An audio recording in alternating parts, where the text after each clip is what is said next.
bonjour frère de Dieu, frère en Christ. Je viens par ce message vous informer quelles sont les choses, c'est-à-dire les dangers qui empêchent un riche d'entrer au ciel.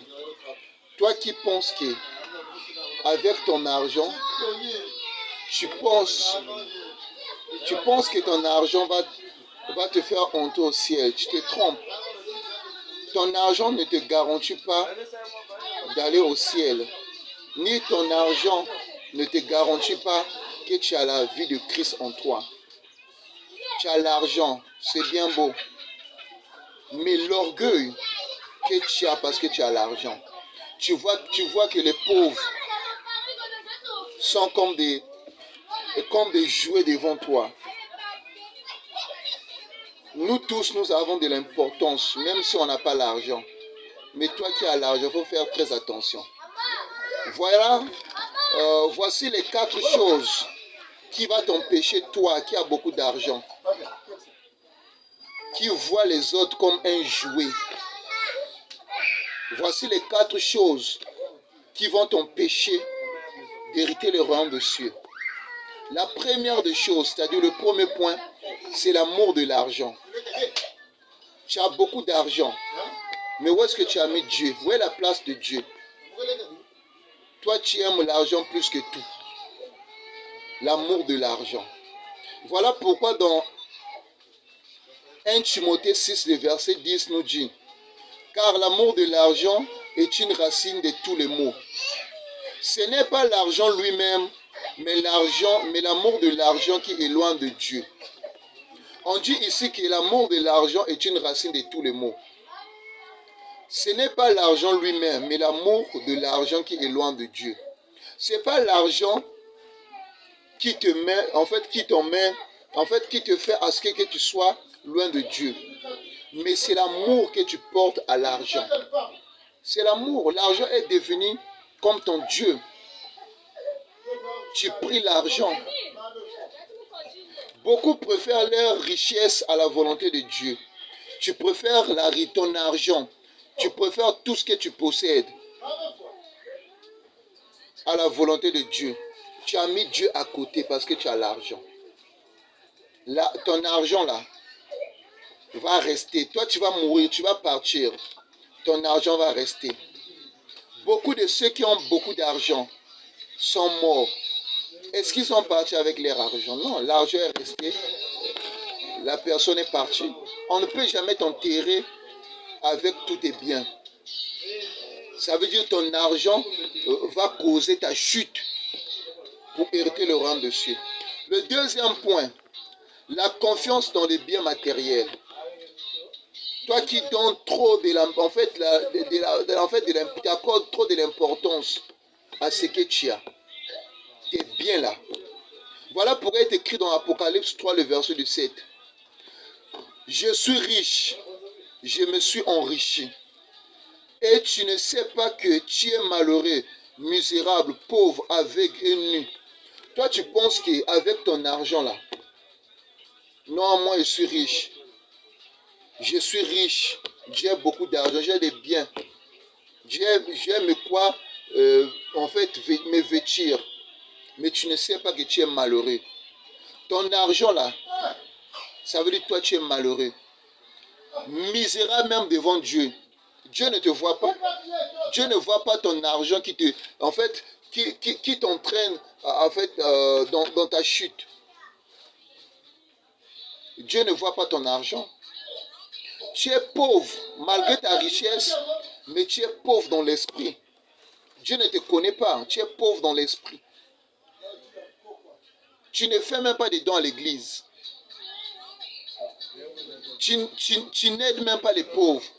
Les orphelins, les veuves ne parlons plus. Tu es aveugle et nu. Toi, tu vois que non. Tu vois parce que tu as beaucoup d'argent. Mais devant la face de Dieu, tu es aveugle. Tu n'es même pas habillé. Tu n'es même pas vêtu. Tu es nu devant la face de Dieu. Ton argent, l'argent que tu as là, devant la face de Dieu, ne veut rien dire.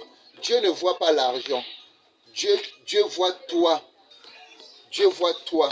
Tu es nu, tu es pauvre en connaissance, en esprit. Tu es pauvre en esprit.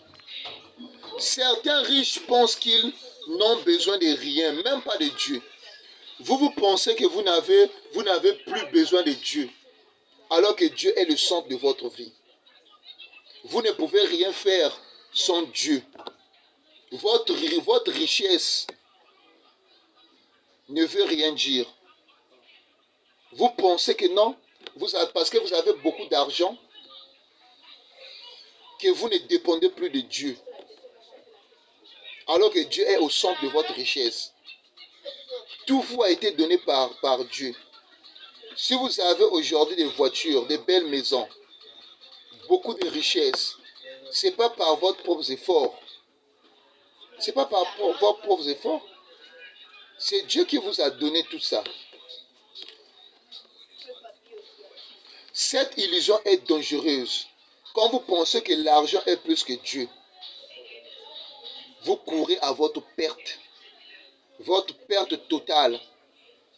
Au troisième point, l'orgueil et l'indifférence entre les pauvres. Vous êtes orgueilleux parce que vous avez beaucoup d'argent.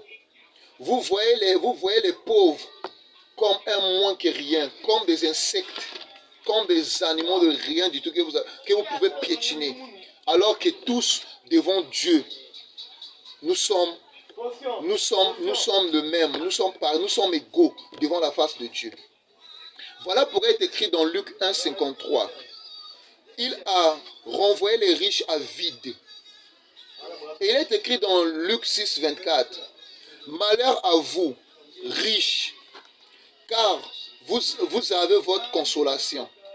Vous avez votre consolation. Malheur à toi, riche, qui pense que tu es plus que le pauvre. Malheur à toi. Je sais que tous vous connaissez l'histoire de Lazare avec le riche. Lazare qui mangeait même les restes des ossements que le riche jetait. Mais au finish, lorsque Lazare et le riche sont morts, qui était agréable devant le Père? Ce n'est pas Lazare. Lazare qui était pauvre, mais riche en esprit. Il craignait Dieu. Mais le riche ne voyait qu'à son argent. Il ne voyait pas Dieu.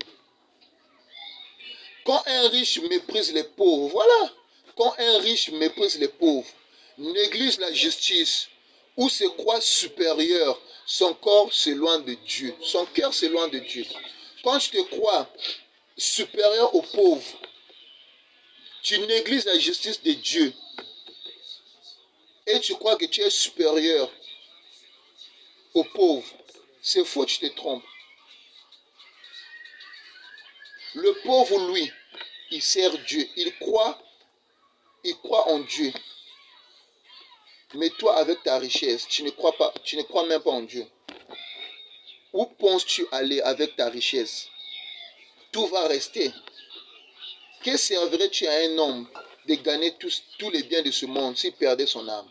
Toi qui as beaucoup d'argent, tu penses conquérir tout le monde? Tu penses conquérir tous les biens de ce monde? Et au finish, tu iras où avec ton argent? Si tu ne partages pas aux pauvres, si tu ne compatis pas à la douleur des veuves et des orphelins, où penses-tu aller?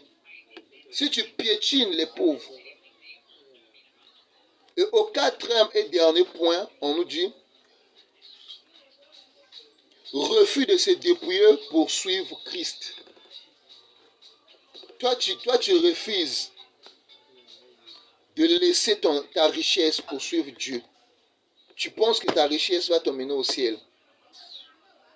Tu ne veux pas abandonner la richesse, tout ce que tu possèdes pour suivre Dieu. Voilà pourquoi il est écrit dans Matthieu 19, 16 à 22. Le jeune homme riche a refusé de tout abandonner pour suivre Jésus, car il aimait trop ses biens. Le riche avait posé la question au Seigneur. Maintenant, pour nous les riches, Et Jésus avait répondu, abandonne ta richesse, vends tout ce que tu as pour me suivre. Merci, je vous remercie.